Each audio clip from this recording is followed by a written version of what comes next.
Chers amis, je commence par un sourire parce que tellement ce qui se passe en Côte d'Ivoire en matière de game actuellement est trop chaud. C'est trop mort, comme on dit au Cameroun, c'est trop mort. Le game ivoire est sur de bons rails. Oui, le game ivoire est sur le bon chemin.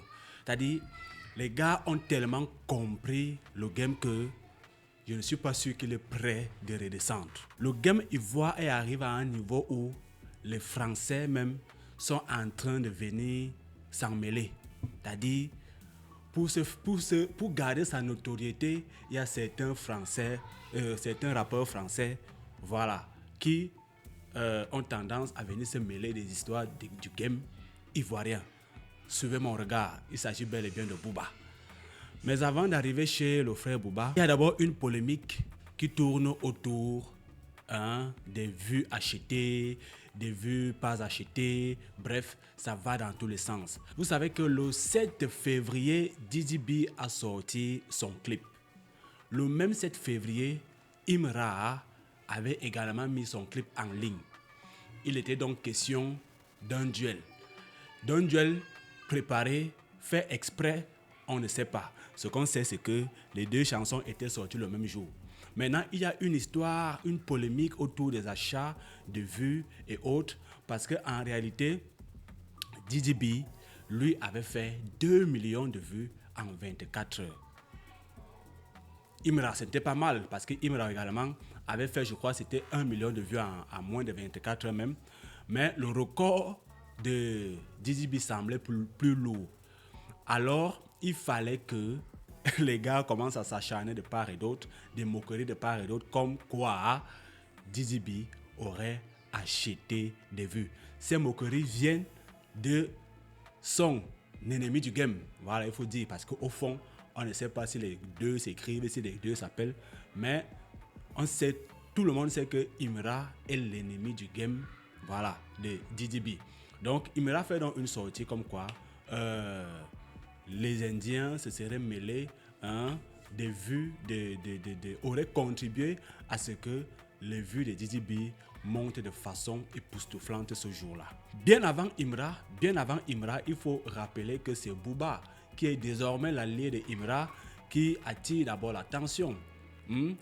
Booba qui, suspecte, a même affirmé que Didi B aurait trafiqué des vues pour essayer de concurrencer, de mettre ça bien en avant que Imra. Aujourd'hui donc, c'est une situation qui va dans tous les sens, Ce qui m'étonne dans tout ça particulièrement, c'est les fans. Oui. Parce que la vérité, c'est que les fans jouent un très grand rôle dans ce mouvement du game ivoire. Hormis du fait que les artistes en eux-mêmes sont déjà trop chauds, mais les fans y contribuent. Je dis ça pourquoi? Parce que la vérité est que les mêmes fans de Didi B qui supportaient Didi B, qui étaient avec Didi B lorsque Didi B était au top. Bon, ce n'est pas pour dire qu'il n'est plus au top. Il est même encore bien au top. On dirait que c'est même maintenant qu'il réussit à se positionner. Donc les mêmes fans qui, je ne sais pour quelle raison, lorsque Imra commence à exploser, se sont versés du côté de Imra. Donc, ce que je veux dire, c'est que les deux artistes, en réalité, ont les mêmes fans. Les mêmes fans qui regardent les clips les mêmes fans de Didi B sont tout le temps en train d'aller streamer les clips de Imra. Et vice-versa. Donc, la vérité, c'est que, comme on dit souvent, pour mieux clasher l'autre, il faut savoir ce que l'autre fait. Il faut le suivre. C'est ça qui est la réalité. Même les deux artistes en clash, même les artistes qui sont en clash se suivent mutuellement. Ça, c'est une évidence dans le show business, en matière de clash. Donc, vous allez voir que c'est la même chose avec les fans. Pour mieux savoir si Didi B a tapé poteau, il faut qu'on le suive. Pour mieux savoir si Imra a tapé poteau, il faut que les fans de Didi B le suivent. Et donc, ça va dans tous les sens, ça vit aux intrigues, ça vit aux insultes. Ce qui fait que les fans arrivent souvent à oublier que, gars, ce n'est que du game. Il n'y a pas à venir mettre les organes. Mais quelque part, ces organes sont bien parce que ça contribue à enflammer, à animer le game. Et ça, c'est ce qui me plaît avec le game ivoire. Parce que tous les acteurs sont mêlés afin de faire vivre un mouvement. Mais il faut dire que c'est de bonnes guerres. Hein. C'est de bonnes guerres. Tant que ça fait vivre le mouvement, ça va. Tant que ça ne vit pas aux histoires où on va se prendre avec les mains, tout est calme, tout est nickel. On se rappelle en France, lorsque le rap français était vraiment au sommet, avec les Clash, Booba, La Fouine et comment il s'appelait, Caris. En cette époque-là, c'était chaud. Donc, Booba, il faut comprendre que Booba, c'est un monsieur qui, lui, il y a longtemps a compris le game. C'est un monsieur qui, lui, il y a longtemps a compris que pour faire constamment parler de lui, il faut constamment parler des autres. Vous voyez? Et il a des cibles. Parce que si Booba s'en prend à toi, en réalité, c'est parce que tu as quelque chose qu'il aime bien.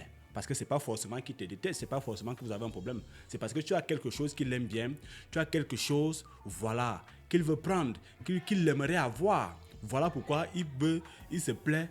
Voilà pourquoi les gars comme Booba se plaisent à parler des autres, parce qu'ils savent que ceux-là ne vont pas se taire et vont parler de lui, et ce qui lui permet de rester, d'avoir son nom toujours en tête de liste. Vous voyez que Booba est désormais impliqué dans le game ivoirien, dans le game, voilà, des Africains. C'est de ça dont il est question. Sa signature avec Didi B, qui s'était mal terminée, malheureusement, pourtant c'était, voilà, pour moi c'était pas mal comme signature, c'était pas mal comme collaboration, connaissant que le Duc et Didi B avaient presque les mêmes, ont presque les mêmes façons de fonctionner. Et c'est ce qui dérange Booba actuellement, je pense, c'est mon humble avis, que Booba est gêné du fait que Booba est dérangé parce que tout simplement Didi B est comme Booba. Vous voyez un peu le truc? Didi B est comme Booba. Et les esprits qui se ressemblent très souvent se rejettent. C'est ce qui s'était passé. Donc, vous avez un Didi B têtu, vous avez un Booba têtu. Et quand c'est comme ça, il est très difficile de s'accorder, de s'entendre sur certains aspects. Donc, pour répondre donc au pic de Booba, Didi B va sortir une vidéo que je vais d'ailleurs vous faire écouter, où il déclare que Booba, malgré ses attachements sur le net, serait venu lui demander 100 000 euros. C'est toi-même qui attendais. Hein? Toi, quand tu viens faire tes attachements sur moi sur Internet, là, tu oublies de dire aux gens que tu me demandes 100 000 euros en bas là-bas. Hein?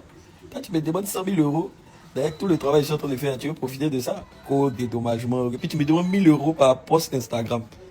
Comment on peut être fou comme ça? Hein? Tu as besoin de 100 000 euros, demande-moi directement. Bien. Mais tu as besoin de 100 000 euros pour gonfler tes pieds, ou bien? Tu as besoin de ça pour pomper ça, ou bien?